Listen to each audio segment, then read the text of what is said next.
I got a warning at work because I tried to catch the person who kept stealing my lunch and it turned out to be my manager. She got a reaction and had to go to the hospital. I work at a family-owned company, and for the most part, it's been a decent job. It's not glamorous, but it pays the bills, well, barely. Things have been especially tight lately since I'm pregnant, which means extra expenses, extra exhaustion, and, most importantly, extra hunger. Seriously, the kind of hunger that sneaks up on you and makes you feel like you haven't eaten in days, even if you had a full meal just a few hours ago. I don't have the luxury of going out to eat whenever I want, so I make sure to pack my own lunch every day. Simple meals, nothing extravagant, just food that will get me through my shift without feeling like I'm going to pass out. At first, I thought I was losing my mind when I noticed my lunch wasn't where I left it. The first couple of times, it was easy to brush off. Maybe I had put it in a different spot, maybe someone accidentally grabbed it thinking it was theirs. Honest mistakes happen. But it kept happening. More and more frequently. Some days, it was completely gone. Other times, I'd open my lunchbox and find half of my sandwich missing, or a fork shoved into my pasta like someone had helped themselves to a few bites and decided they didn't like it. It wasn't just food either, drinks I had barely touched would be gone. I once brought a yogurt, opened it to take a single spoonful, got called away for something, and when I came back, it was gone. Not just missing, completely finished off, spoon and all. At first, I tried to be passive about it. I started putting my name on my lunch, thinking that might make people hesitate before taking something that was clearly labeled. It didn't. I wrote notes. Some were polite, please don't take my food. Some were a little more aggressive, if you eat this, I will find you. None of it mattered. I even resorted to taping my lunchbox shut one time, thinking that would deter whoever was doing it, but the tape was ripped off like it was nothing, and the contents were gone anyway. The worst part was that this wasn't happening to everyone. Sure, every once in a while, someone else would mention that their drink had disappeared or that their sandwich was missing, but it wasn't nearly as often as it was happening to me. It felt targeted. Like someone saw me, pregnant and vulnerable, and decided I was the easiest target. I tried bringing it up to management, but they just brushed it off. It's just food, they said. Maybe someone was really hungry. I was really hungry. Every single day. But that didn't seem to matter. One particularly bad day, I had packed myself a homemade burrito. I had been looking forward to it all morning, thinking about how satisfying it was going to be. When lunch rolled around, I opened the fridge, and it was gone. I don't know why, but that was my breaking point. I had to work the rest of my shift on an empty stomach, feeling lightheaded and on the verge of tears. I ended up hiding in the bathroom for a few minutes just to pull myself together. I had never felt so powerless. That's when I decided I was done being nice about it. I didn't want to actually hurt anyone. As much as I fantasized about catching the thief in the act and dumping my drink on their head, I knew that wouldn't solve anything. But I did want to make them regret it. So I went home that night and made a decoy lunch. It wasn't anything crazy, just a simple dish I would normally make, except this time, I loaded it with cayenne pepper. A ridiculous amount. I don't even like spicy food, so I never use cayenne, but it was the only thing I had in my kitchen that could make the meal borderline inedible without actually harming someone. The goal was simple, make whoever was stealing my food uncomfortable enough to never do it again. The next day, I put it in the fridge like normal. I checked on it periodically throughout my shift, but to my surprise, it was still there by the time I was ready to leave. I sighed, feeling a little disappointed. Maybe the thief had finally gotten the hint. I took it home with me, but the next morning, I brought it back to work, just in case. That day, it disappeared. I knew it was happening the moment I heard the commotion. It started with some coughing, then escalated quickly. People were murmuring, trying to figure out what was going on. And then, to my absolute shock, my manager, yes, my actual boss, was the one rushing to the bathroom, her face red and eyes watering. I didn't put the pieces together right away, but then I overheard someone say, "She thinks she ate something bad." It clicked. I sat there, watching the chaos unfold, my heart pounding in my chest. I had never considered that it might be her. It made sense now, though. She was always one of the first people in the office. She had easy access to everything. She had the power to brush off complaints about food theft because she was the one doing it. Things got serious fast. She wasn't just coughing, her throat had swollen up, and she was struggling to breathe. Someone had to drive her to the hospital, and by that point, everyone was in full-blown panic mode. I just sat there, stunned. I had never intended for it to go this far.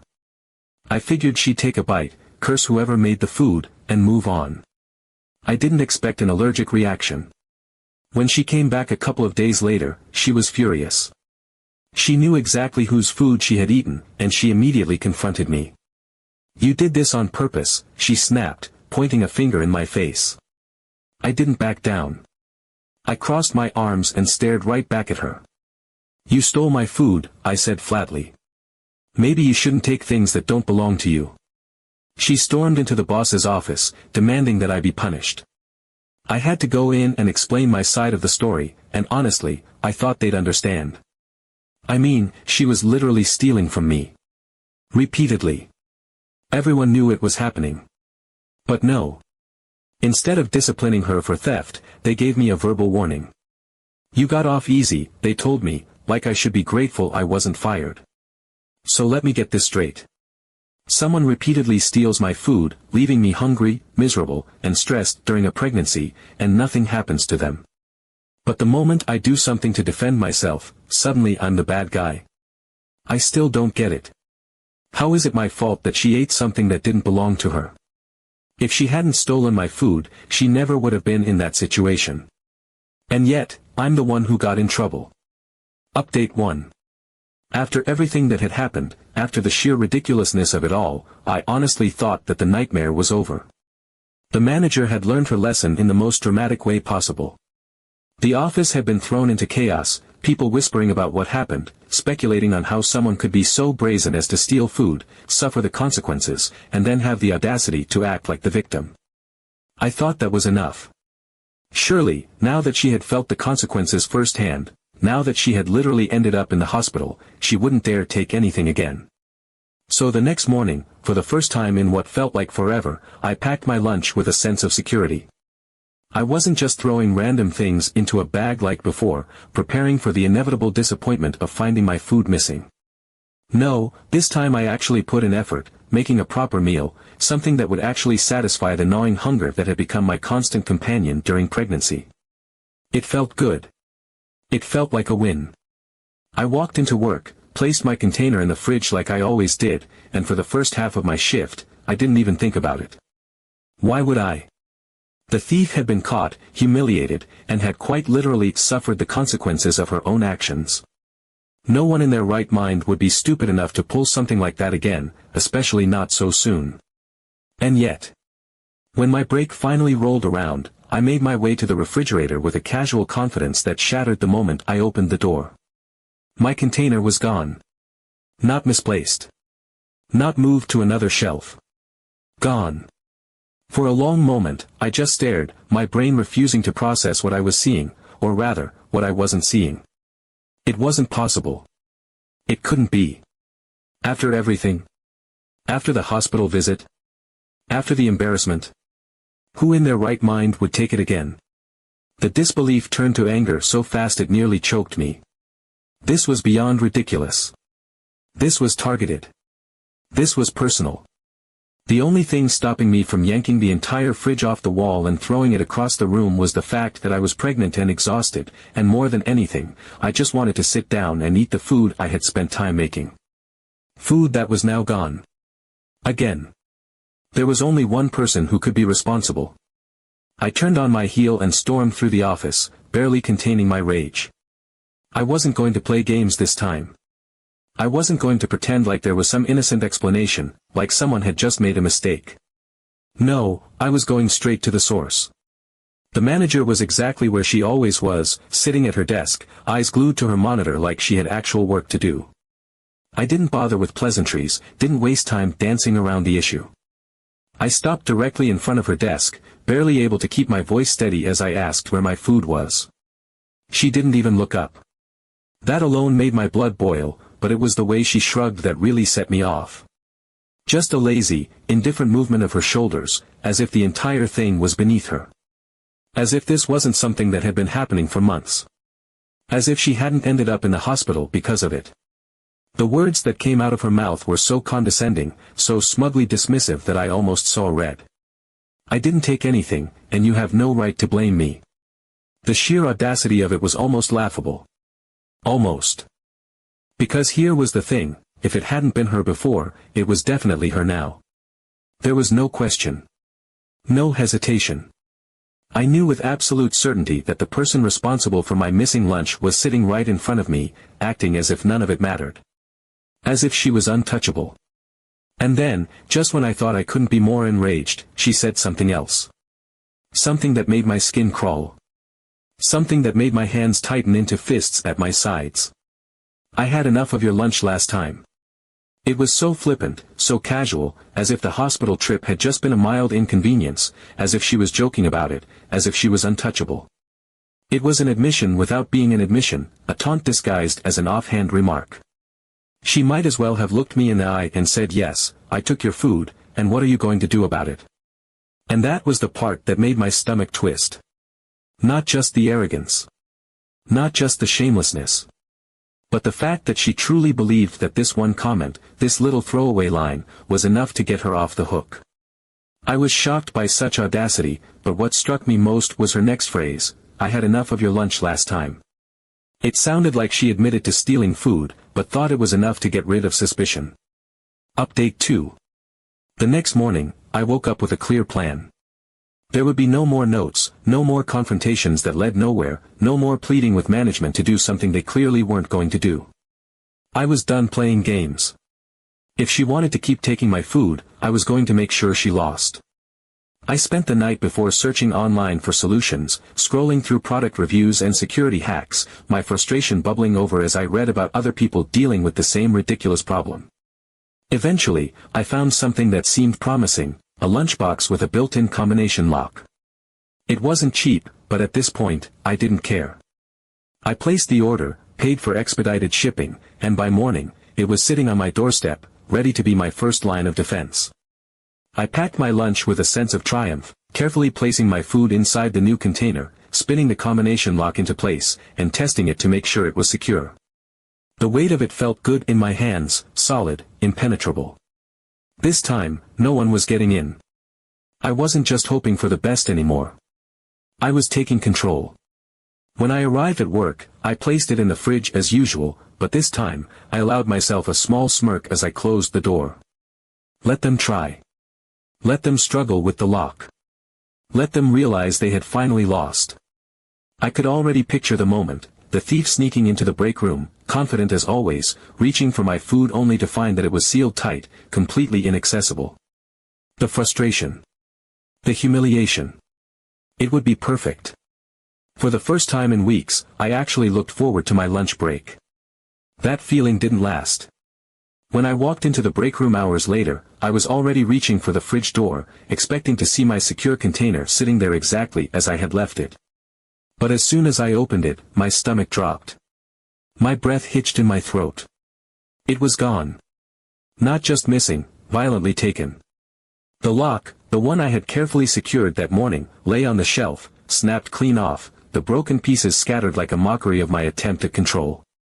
Someone hadn't just stolen my food.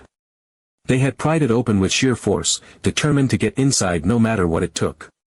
I felt a slow, creeping heat crawl up my neck, my hands clenching into fists as I stared at the empty space where my food had been. This wasn't just theft anymore. This wasn't someone absent-mindedly grabbing the wrong container or taking a sip of someone else's drink because they got confused. This was deliberate. This was personal. This was someone making sure I knew they couldn't be stopped. That was the last straw.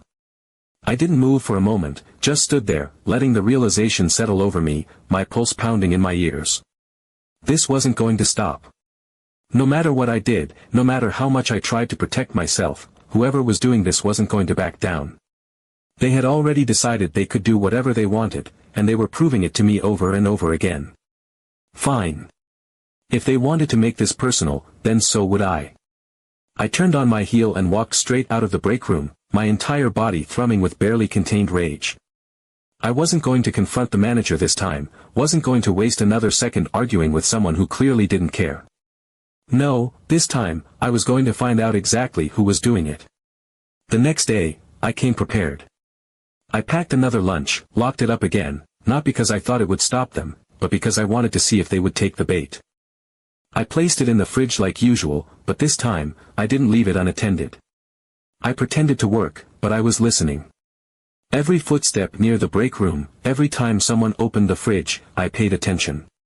And then, when lunch rolled around, I quietly slipped out of my seat and positioned myself in the hallway, just out of sight of the fridge. My heart pounded as I waited, anticipation twisting in my gut. I didn't have to wait long. Minutes later, I saw her. Sarah. She walked into the break room like she had done it 100 times before, her movements quick and precise. She glanced around, checking to make sure no one was watching, then opened the fridge. I held my breath as I watched her reach inside, her fingers wrapping around my container like it belonged to her. My stomach twisted. I had never even considered Sarah before. She had always been quiet, polite.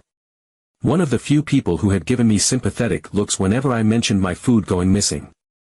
She was friendly, nice in a distant kind of way, the type of coworker you make small talk with but don't think about much after the conversation ends. But here she was, standing in front of the open fridge, my lunch clutched in her hands, looking over her shoulder like a guilty thief. And then, before I could even process what I was seeing, she turned and walked away. Not to her desk. Not to a secluded corner to eat in secret. She walked straight down the hall. Straight to the manager's office. Something inside me snapped. I barely hesitated before following her, my blood boiling, my hands clenched into fists at my sides. My heart was hammering in my chest. This was it. This was the moment I had been waiting for. As soon as I stepped inside the office, I saw it.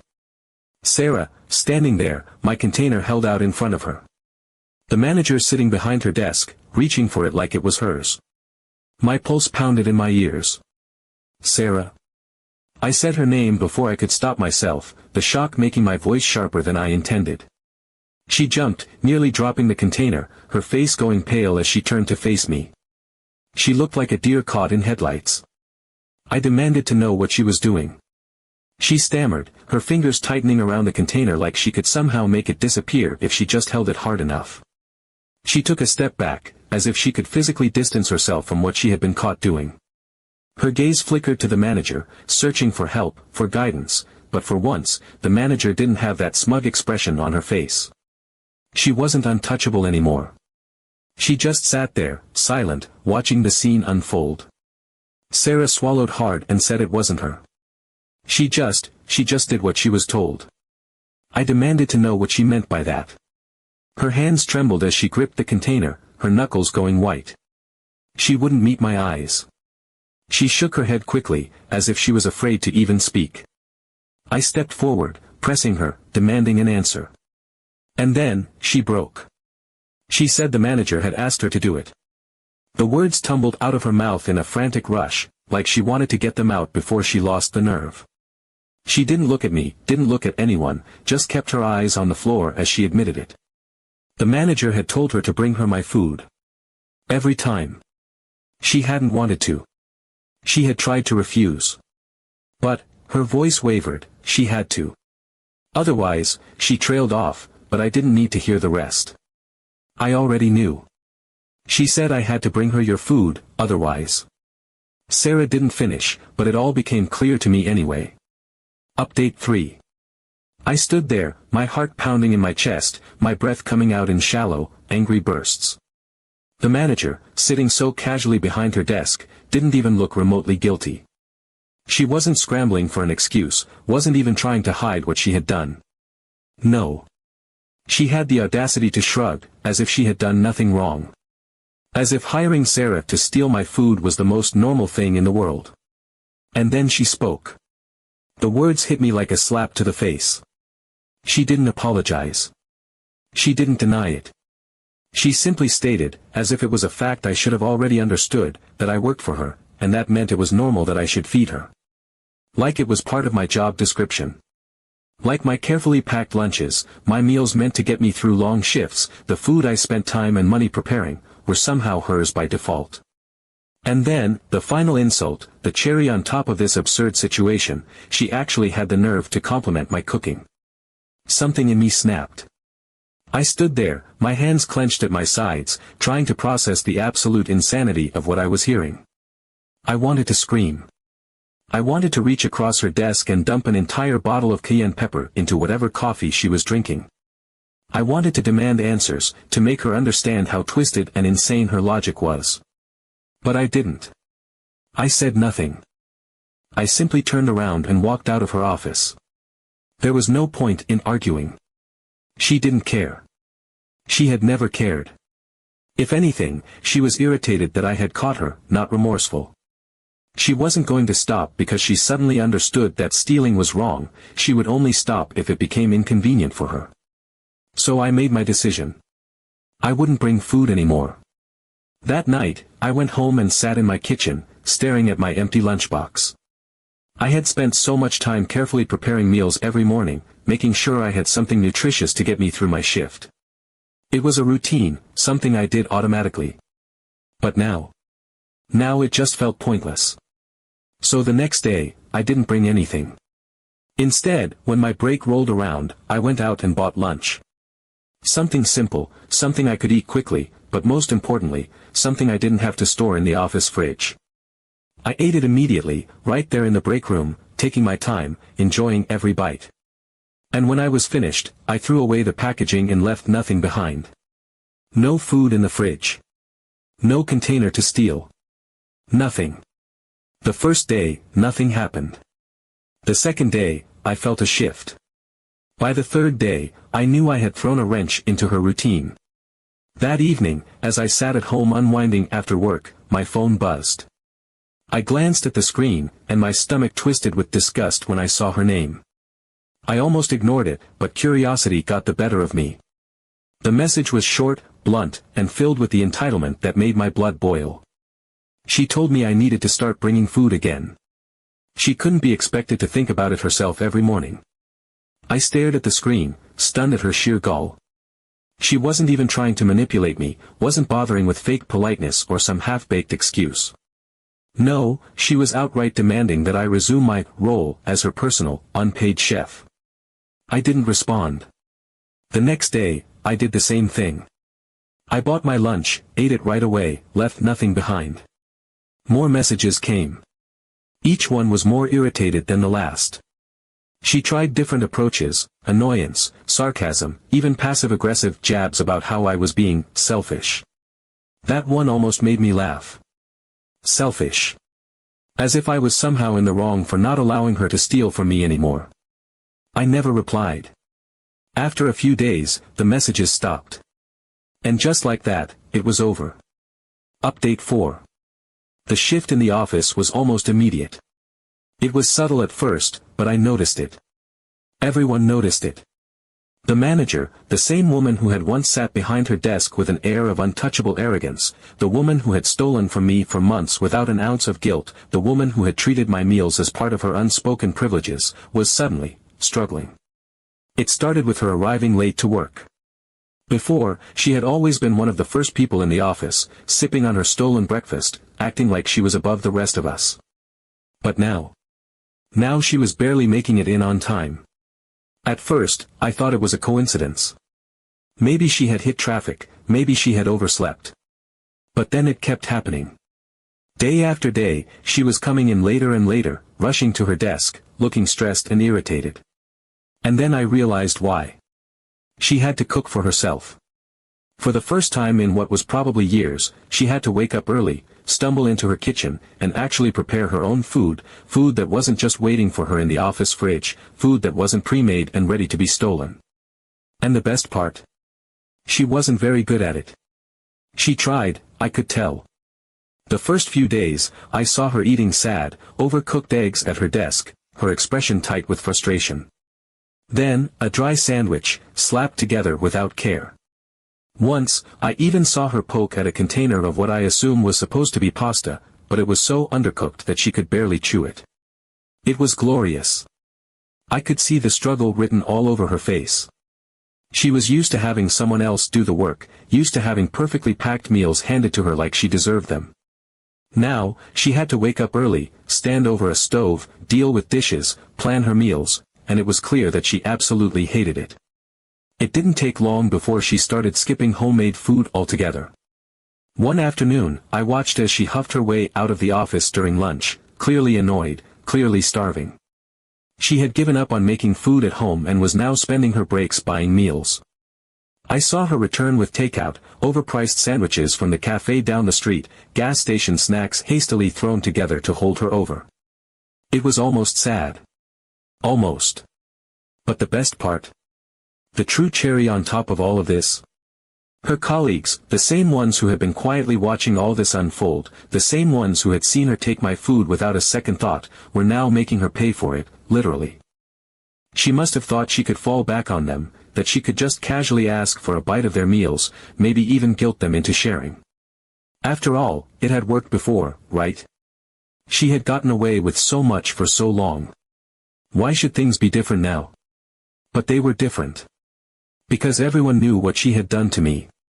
And no one, not a single person, was going to let her mooch off them for free. I overheard it more than once, her hesitating, standing awkwardly by someone's desk, asking if they could spare something. And every single time, the response was the same. Sure, but it'll cost you. Oh, you need lunch? That's funny. I have an extra sandwich, but I did spend time making it. How about $10? 10. That's a bit steep, don't you think? I mean, I could lower it to 8, but then again, I did put a lot of effort into it. Up to you. And she paid. She didn't have a choice. I could see it on her face, the sheer irritation of having to hand over money for something she once took freely, the reluctant pull of her wallet, the way her lips pressed together as she forked over the cash. I had never enjoyed my lunch breaks more. Every single day, I sat at my desk, peacefully eating the lunch I had bought myself, savoring every bite, knowing that the woman who had once treated me like her personal chef was now paying triple the price just to eat. And I never, not once, let her forget it.